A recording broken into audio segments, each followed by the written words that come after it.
mulai ChatGPT, saya lagi mager, pusing bikin karyanya, bikinin saya karyanya. Nah, itu yang nggak boleh. Ya. Enggak. Kalau buat tahu nggak bisa ya, nggak bisa. Next. Nah, coding. Ini yang teman coding ya, bikin programming, nah ini coding, bikin apps, bikin website. Nah, ini coding. Udah ada. Jadi ke depan itu programmer aja itu bakal tergila sama namanya ChatGPT. Jadi ke depan teman-teman itu harus punya multi skill, multi talenta gitu ya. Serba bisa gitu ya. Karena kalau coding doang itu juga ChatGPT bisa. Tapi nggak hanya coding, ditambah dengan manajerial, literasi dan seterusnya. Next. Oke. Jadi ChatGPT itu adalah asisten. Asisten itu adalah Pembantu. menolong. Jadi yang alat untuk mensupport kerjaan kita. Asisten.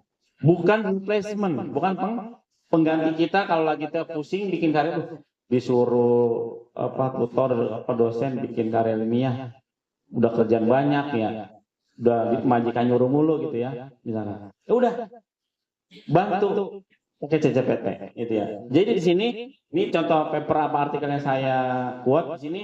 Generative AI is your assistant, not your replacement. Bukan pengganti lo, tapi yang membantu lo bahasanya gitu. Kalau pengganti kan semua pikiran kita nggak kosong nih, kepala kosong, adanya di ChatGPT itu nggak boleh. Ya, itu namanya replacement. Tapi kalau asisten kita udah ada pikiran, udah ada ide, udah baca segala macam, tapi masih kegok atau masih susah lah buat ngeluarin. Ya minta bantuan ChatGPT. ChatGPT saya udah ada ide nih, gini, tolong kasih saya poin, rapikan dan seterusnya. Itu namanya asisten. Itu. Oke, next. Ide penulisan dengan generatif AI gitu ya. Ini contoh ya. Saya ingin menulis pengaruh AI pada dunia akademik ini contoh. Terus ada lagi namanya Gemini ya, Gemini.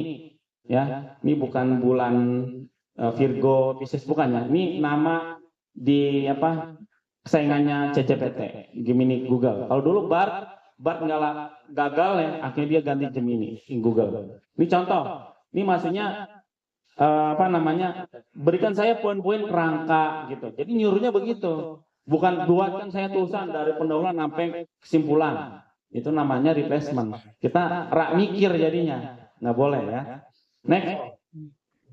ChatGPT yang ini Gemini. Next. Dan menerjemahkan ini udah pasti lah, gampang lah. Pokoknya teman-teman mau nanya apa, tinggal minta terjemahin is oke. Gitu ya. Ini Arab atau ini yang bahasa Warin ya. Jerman itu ya. Next. Nah, coding nih ya. Ini contoh saya bikin prompt, bikin aplikasi sederhana buat absensi mahasiswa di kelas. Terjadi. Gitu ya. Tinggal pencet aja di aplikasi. Gampang zaman sekarang gitu ya. Jadi kita bisa jadi web developer, bisa jadi writer, seterusnya cuma modal ChatGPT gitu ya. Bisa ngasihin duit, cuan, ChatGPT gitu ya. Asal bisa makainya. Gitu. Next. Jadi ini apps ini sederhana banget, bisa dipakai. Etika copyright dan data pribadi. Ya, oke, next.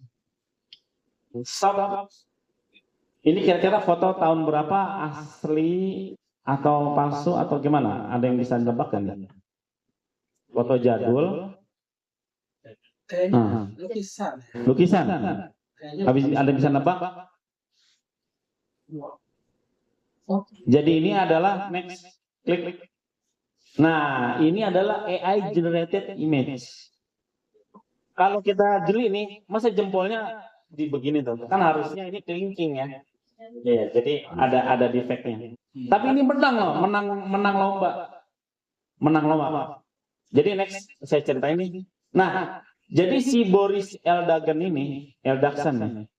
Dia masukin foto ini dari AI, dia masukin ke lomba dan dia menang. Tapi dia nggak mau ngambil.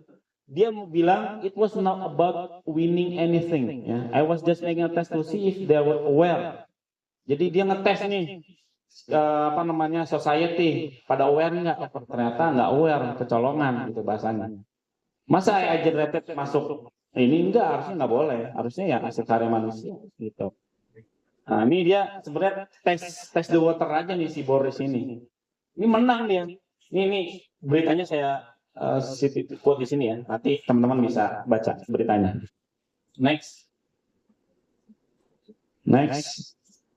Nah, alat bantu penulisan ya versus integritas yang baik. Nah, jadi ini contoh nih, ini tweetnya masih ada ini, sampai 10,2 juta view yang nge-view si Mbak Justin Moore ini ya. Intinya dia cerita nih, AI itu disaster nih. Gimana cara saya tahu ya siapa yang curang ya, dalam hal menulis ini. Ternyata inilah ChatGPT, adalah the estimate in your own work gitu. Gimana caranya? Coba next. Jadi Gratify itu mudah, nih yang saya quote buku panduan tadi ya. Bisa ngasilin teks yang mirip karya asli 100%. Itu tidak cuma secara tidak etis. Nah ini salah satu side effect yang harus kita aware, khususnya teman-teman Sivitas Akademika UT di sini. Ya, jadi ini tulisan. Bahkan sekarang udah ada teknologi deepfake. Iya. Deepfake itu apa? Jadi orang bikin video, misalkan video Pak Gugun gitu ya. Pak Gugun ngomong saya padahal Pak Gugun nggak pernah ngomong begitu. Tapi orang lagi Gugun ngomong gitu. Suaranya, mukanya, pergerakan persis itu deepfake. Itu babnya deep learning. Poinnya apa?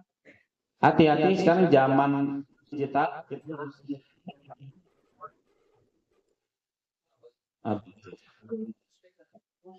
Ada apa?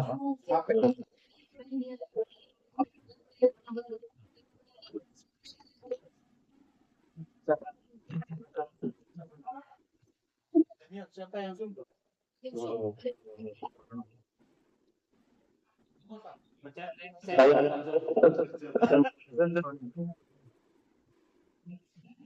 Untungnya ketua hima ya. Oke. Jadi sudah belum? Oke.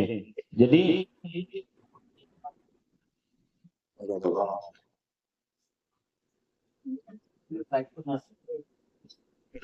Oke, baik.